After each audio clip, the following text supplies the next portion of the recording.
So go. Simple. Switch off your Greg. Right, so we have done our buy-in, so now it's my turn to show you what's going on with the packing. We kind of have this at the moment, but bear with me, it does work. So I'm going to take you through all the little tips and tricks I know about how to make this a bit easier to work with and to make sure things are just a little bit less shit for you when you are at the festival. First thing you're going to need, obviously, is a bag. Sounds stupid, I know, but I have seen people rock up with suitcases. Don't do it. It's bad. Very bad. It hurts. There was that guy at Pilot as well that I've mentioned this in most videos. He lost easily like a half ounce of weed by having a suitcase and having it right on top. We don't care if you take illegal stuff, just don't do that. You'll lose it, and that's a lot of money. We know it's a lot of money. Don't lose that. Yeah.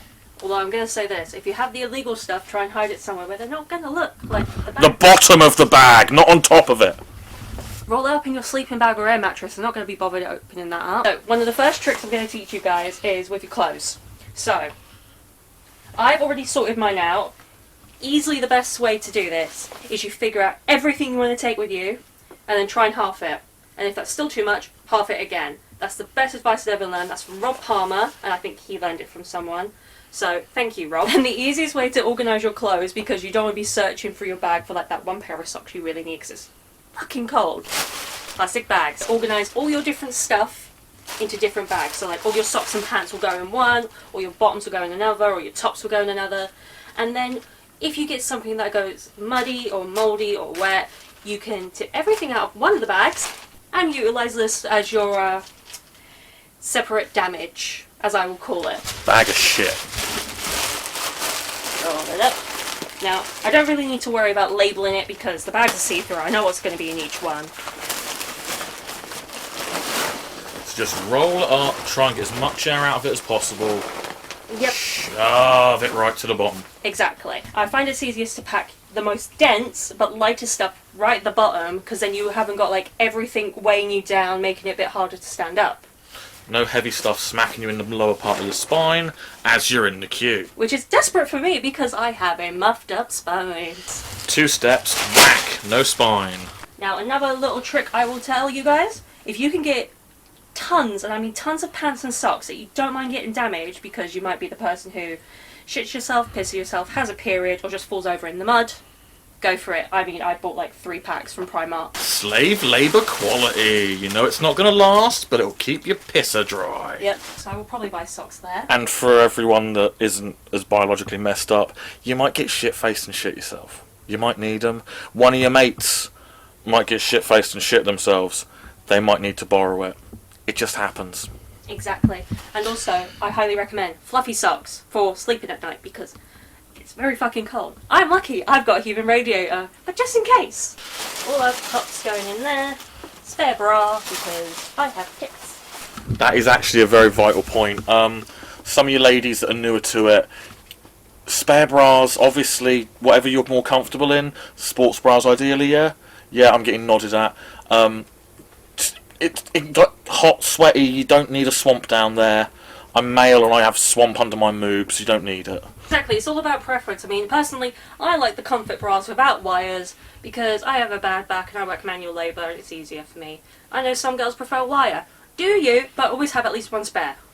The main thing is you essentially, if it's something you're going to want while you're in the queue, whether it be sunscreen or deodorant or a raincoat, you want that on the top, easier to get, where it's less likely to also be destroyed or spill everywhere in your bag. I'm going to tie up just because I want to make sure this doesn't unravel and get our towels wet before we have showers.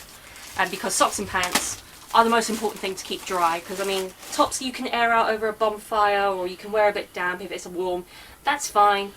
Socks and pants though, if those are damp and awful, you're going to feel much worse for it, trust me. No one wants crotch rot or swamp foot. My bag's already looking kind of full, but that's fine, I can compress.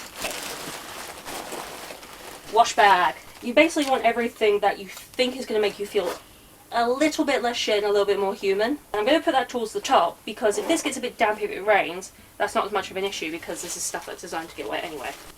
I mean, what size are our bags again? They're about what, 125 litres, something like that. Mine's a 65 litre. Really? Yeah, you wouldn't think it looking at it, but then you've got to remember it's a lot of light stuff that can have the air compressed. Yeah. Like my mate, she loves those bags where you put everything in and you hoover out the air. That's great going in, but what about when you're coming out? There are the electric pumps like so that you can get, which have got a switch somewhere there.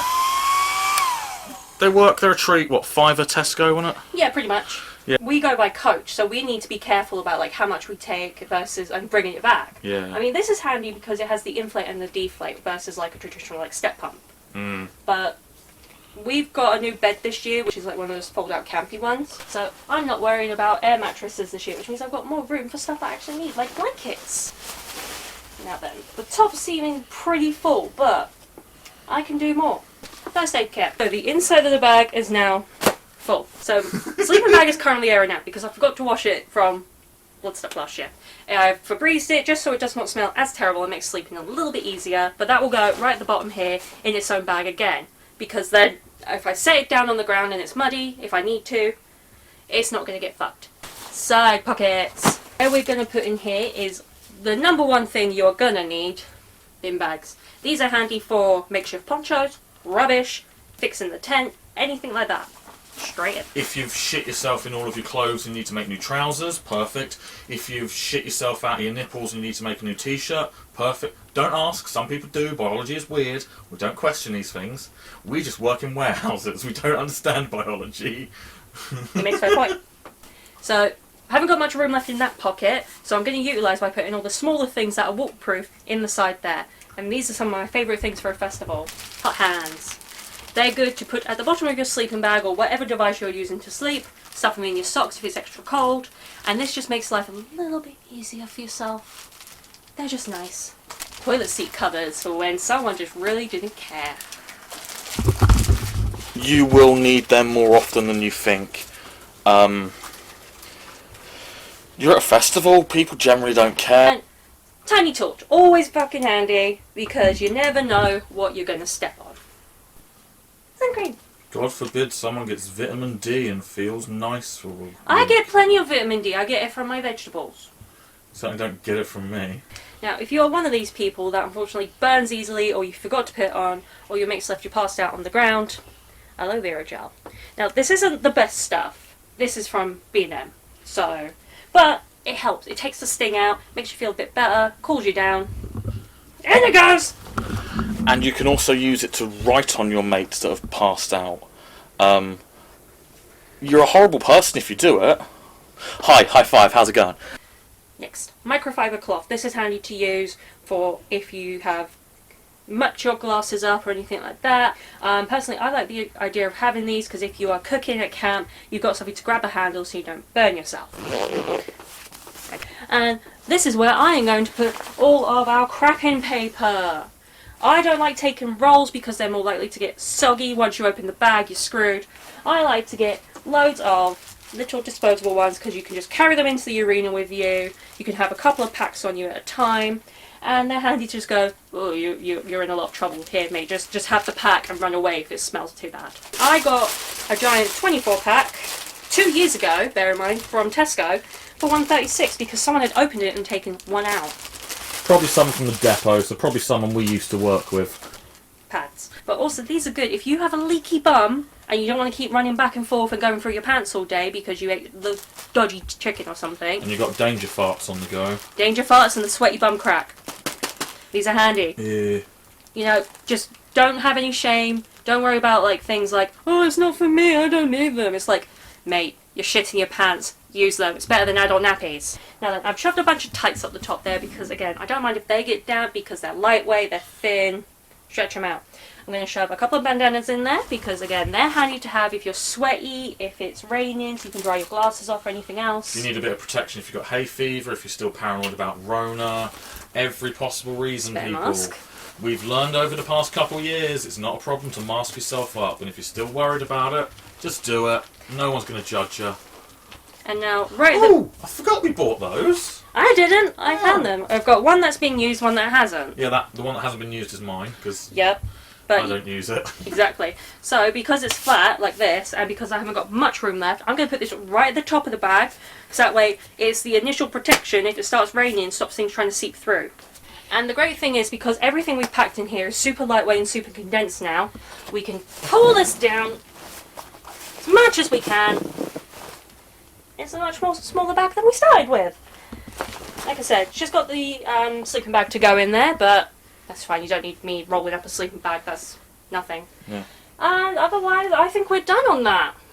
Other things that I've missed out, such as like phone, portable charger and anything, that will go in my little carry-on, which will also be my bag for the arena, because it's just about A4 size and it can fit a lot of stuff, and it's got special zippers at the back so I can put everything close to me so my phone doesn't get nicked like it did in 2019. Thank you. But otherwise, yeah, that's the packing done. I mean, if you guys think of anything else that I've missed, let me know. But I've had my spreadsheet up on my laptop the entire time, and yeah, anything that's not gone in here, will go in there. It's all getting packed. And if it doesn't go in either of those, I will steal some of the spare room in Rob's bag. So that's the essentials, that's what's needed. Your clothes, your health, your hygiene, anything like that. If you forget other things, it can be rectified. But those are what you need. So Don't be a sweaty Betty in the pits. No one likes it. We understand it's warm. There's no need to stink like you've pooped yourself. as someone who works physical manual labour, 8 hours a day minimum, trust me. We're used to sweaties. We don't need people smelling like poop. Exactly. We know how to keep ourselves clean. We know how to keep the smell at bay. We'll go with that. So I'm well aware I look like trash most of the time, especially from these angles. But, sort your pits out, guys. So thanks very much for joining me on that one. And we will hopefully see you soon. Bye!